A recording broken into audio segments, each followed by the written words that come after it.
Well, a potential way for home buyers to save money. Today we're going to take a look. Stay tuned for Prudent Money.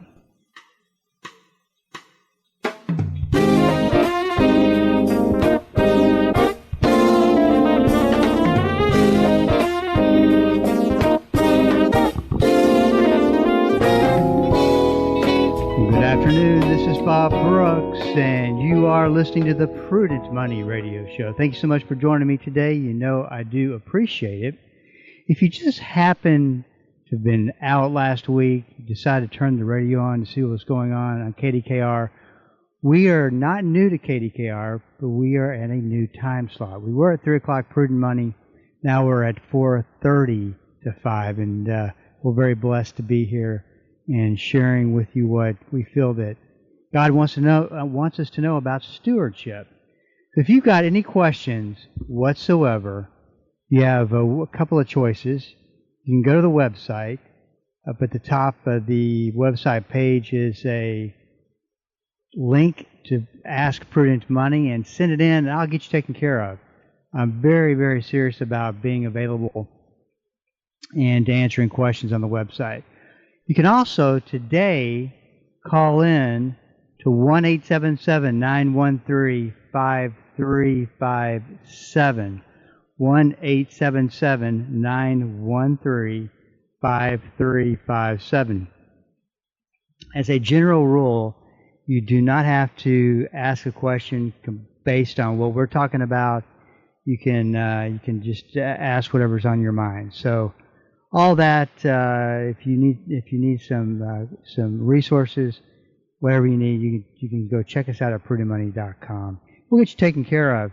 Let's talk a little bit about the market. I like to start off with if there's questions that have come in, and if there is information that people want.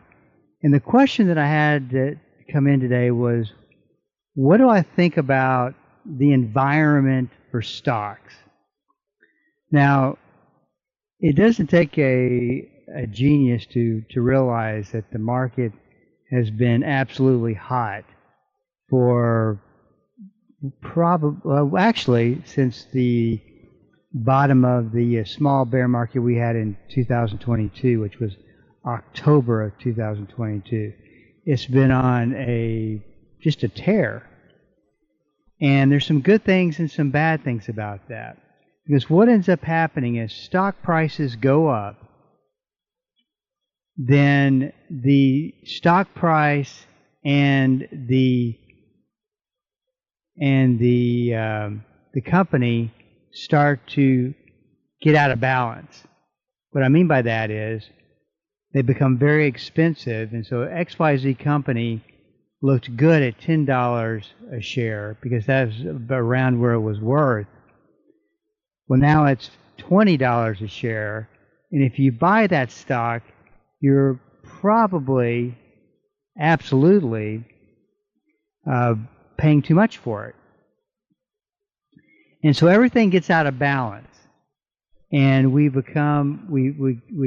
fall into what I call, or not what I call, a lot of people call it this, is a investment bubble.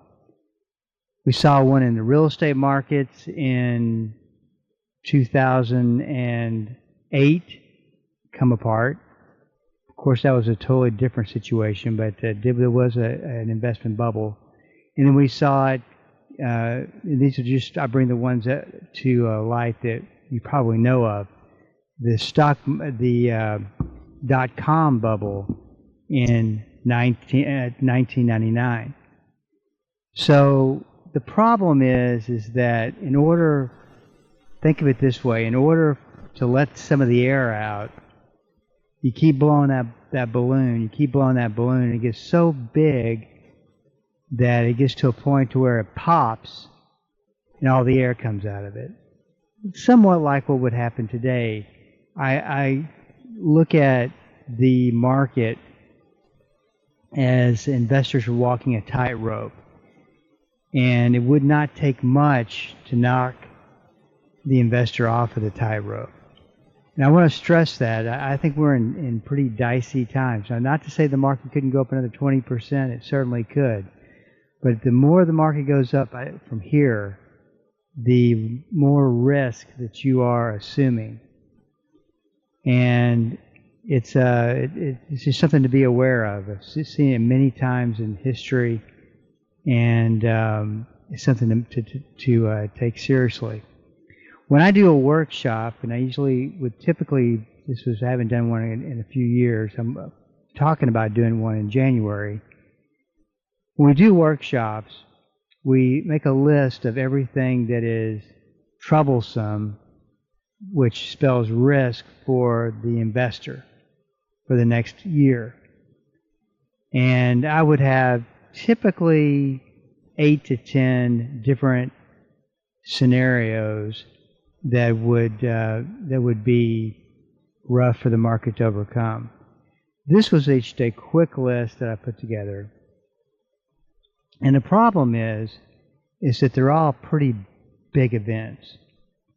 Tariffs, what President Trump is doing in trade policy with other countries, that it's hard to tell what's going to come of that, but that is it's going to be a situation that's going to have to resolve itself, and hopefully not in inflation, which brings me to the second thing, is inflation.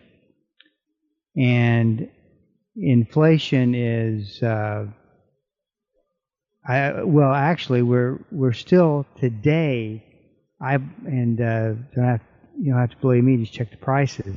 And I'm sure if you're grocery shopping or anything like that, you'll see it. Fast food restaurants in general, prices are going up.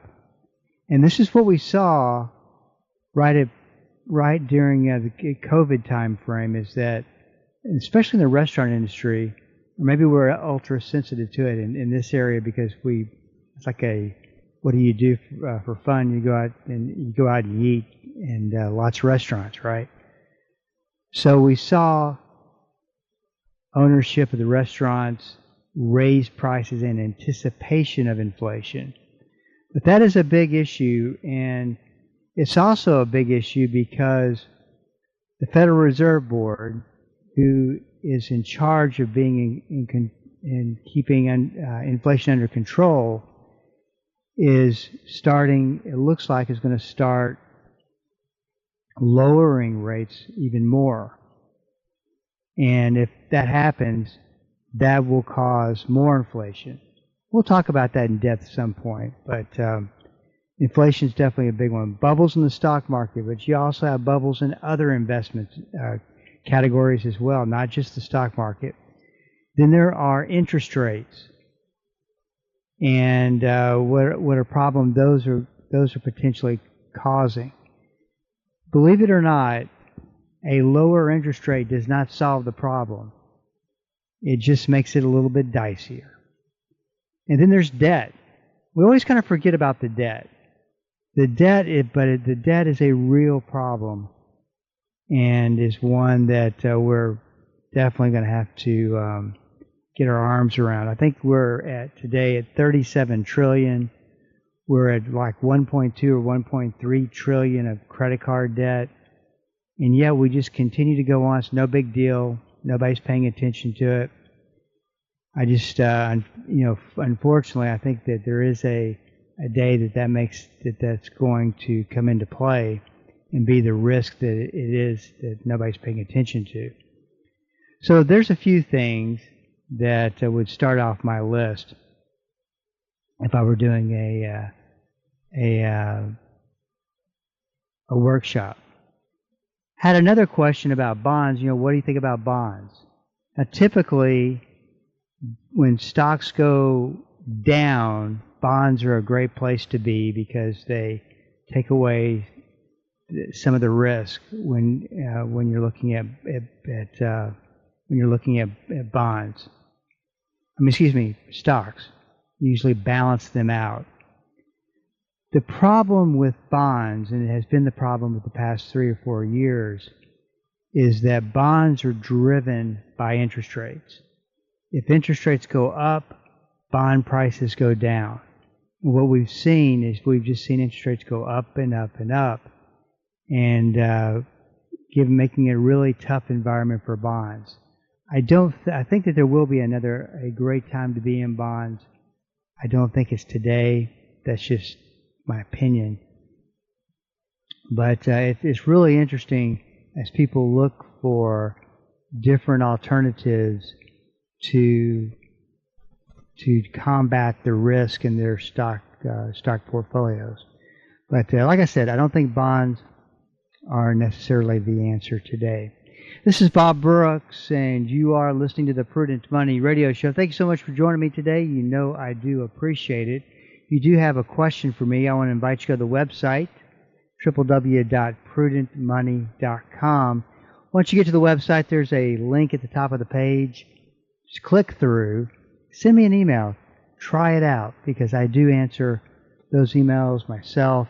Make sure that you get the resources you're getting. That is the ministry aspect of Prudent Money, one that I take very, very seriously. And you can get information if you got a question, if you want an opinion. We can have a conversation right there on email. At the page prudentmoney.com. If you need a phone call, just do that as well. That's always been the policy of the radio program, and we are here to help and make sure that you have what you need to be a good steward of what God's given to you.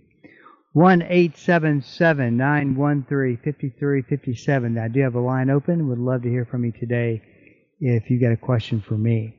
So I came across an interesting article, and it's about the credit scoring industry, and thought I would talk about some highlights of this, just because I think sometimes it's easy to get confused. Let me give out the telephone number, 1-877-913-5357. This is Bob Brooks. Be right back.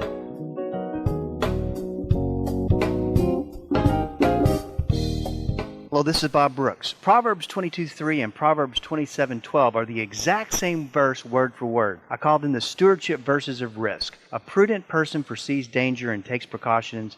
The simpleton goes blindly on and suffers the consequences. On the Prudent Money Radio Show, we teach about risk, how to identify it, how to figure it out, and what to do about it. We believe that to be a prudent steward, you have to be a good risk manager. Listen to the Prudent Money Radio Show on Bible School Radio 91.3.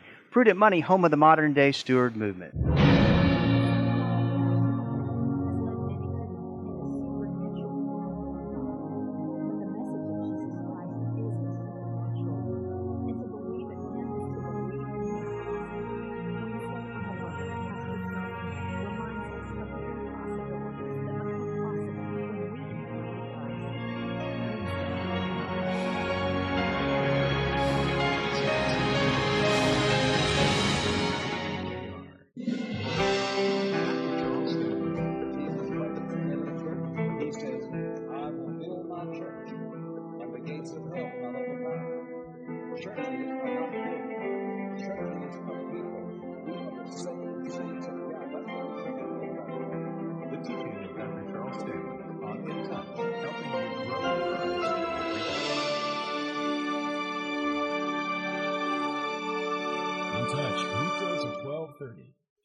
Welcome back. This is Bob Brooks, and you are listening to the Prudent Money Radio Show. Thank you so much for joining me today. You know I do appreciate it.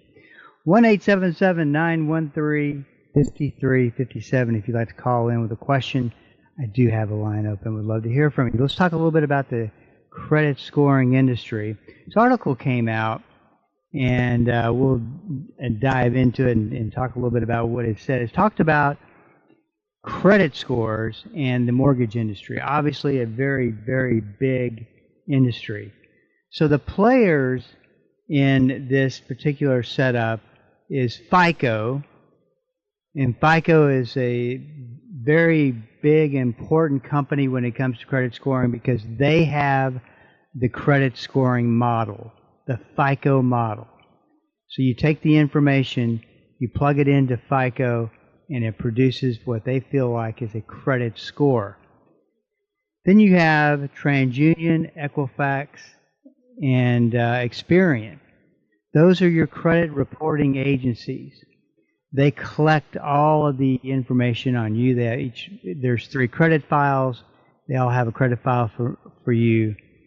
Now, we'll call them the big three in FICO, have argued and fought for a very, very, very long time, back into the early mid '80s, because there's a lot of money to be made, and FICO always felt like TransUnion, Equifax, and Experian should go through them. Finally, the big three said, you know what, we're not going to use FICO, we're going to go through and we're going to develop the Vantage scoring. So what they've done is they have, the big three will take these FICO scores, and they'll put them in a package, and they'll sell it to the mortgage industry, or they'll sell it to a particular big group of car dealers or something to that extent, where you have a lot of consumer financing, and they'll take it and they'll arrange it to fit the needs of the car dealer. Let's say mortgage company. Now, Mark Pfeiffer, who comes on the program once a month, always says, when you pull a FICO report on yourself and you see the credit score, it could be, let's say, a 750. But if you look at that same set of data on you, this is what your scoring information says, your credit information says.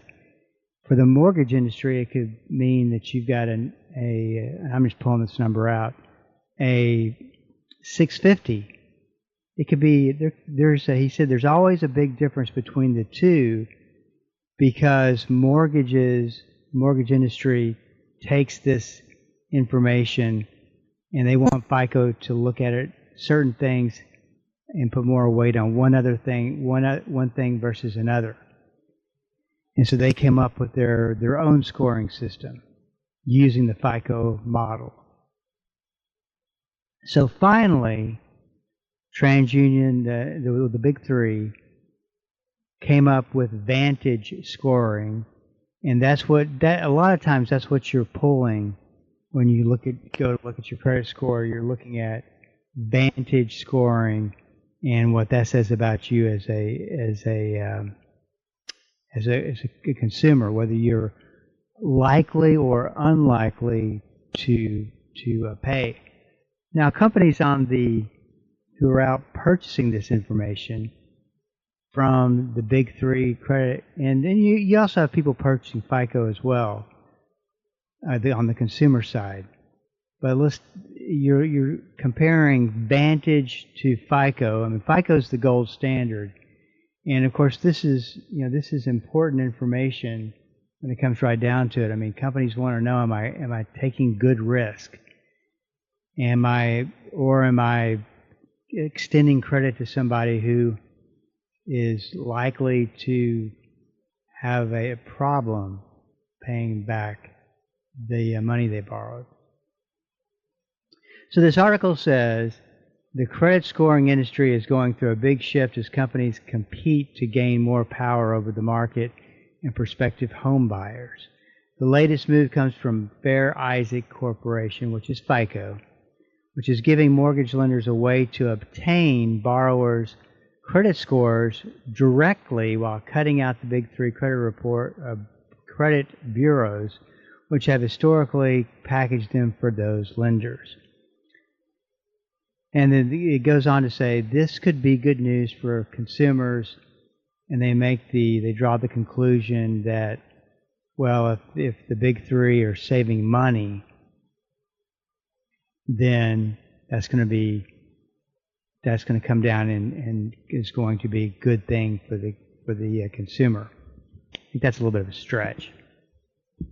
And I'm not so sure that this is a great thing for the industry, just because there's only so many different ways you can score a credit file, and it seems like that the industry, the credit scoring industry, has figured all that out up to this point, and there's just nothing really more that's going to make a big deal that's going to move the needle.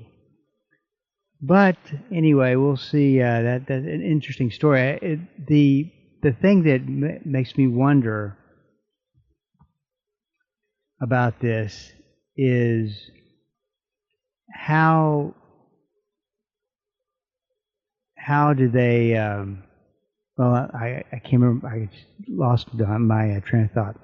Anyway, sorry about that. I'm sure it'll come back to me, and I will interrupt what I'm saying and talk about it.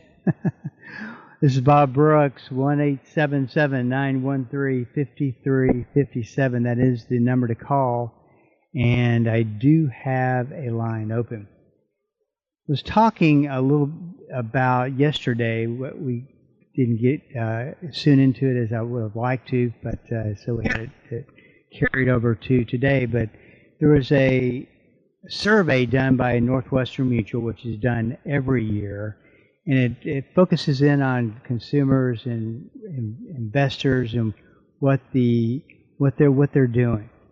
And this particular survey looked at and kind of drilled down on Gen Xers, Generation X.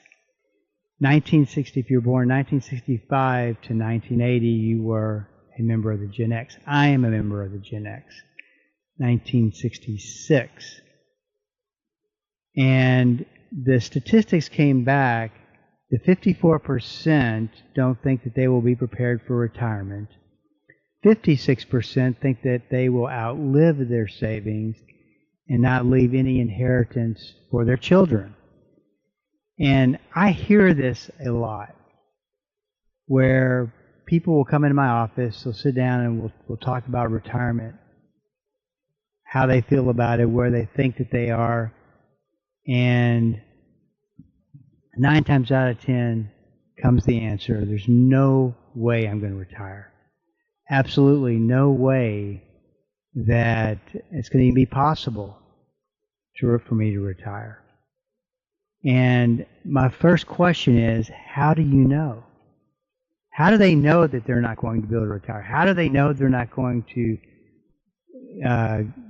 get even close to the full extent of their dreams of the type of retirement they've always felt like they would have? I just know there's no way I'm going to retire. And I've always found that fascinating, how that's the go-to, quick-to conclusion that just kind of automatically we come to. I mean, could it be that we're scared to retire? Could it be that I don't know what the answer is, because it doesn't make sense. And the people that I have talked to and work with, and clients, and anybody that wants to put together their numbers, I always say know your numbers, know your unknowns. That's the problem, is that the reason that they don't know is because they've never taken the opportunity to dig around and figure out those numbers and really see if they have the ability to retire. And that's the big piece of advice I would give to the Generation X, anybody in Generation X who thinks there's absolutely no way they can retire. Unless you can answer the word, how do you know, or answer the question, how do you know, you don't really know that you can't. Now, maybe things don't look too great for you or where you are, but I always say this, and completely believe this, that there is a retirement plan of some sort for everybody. You just got to get creative. And getting creative may be selling your home because it's too big, downsizing, maybe get a part-time job. You got to think about how big a part-time job could be. Bring in an extra $1,000, an extra $1,200 a month, or whatever it might be. could make a huge difference. And anyway, we'll talk a little bit more about this and on Thursday, actually, when we get a chance. This is Bob Brooks. If you got a question for me, please go to the website at prudentmoney.com and send it in, because we are all out of time. Till we do meet again next time, keep the faith and have a great rest of the day.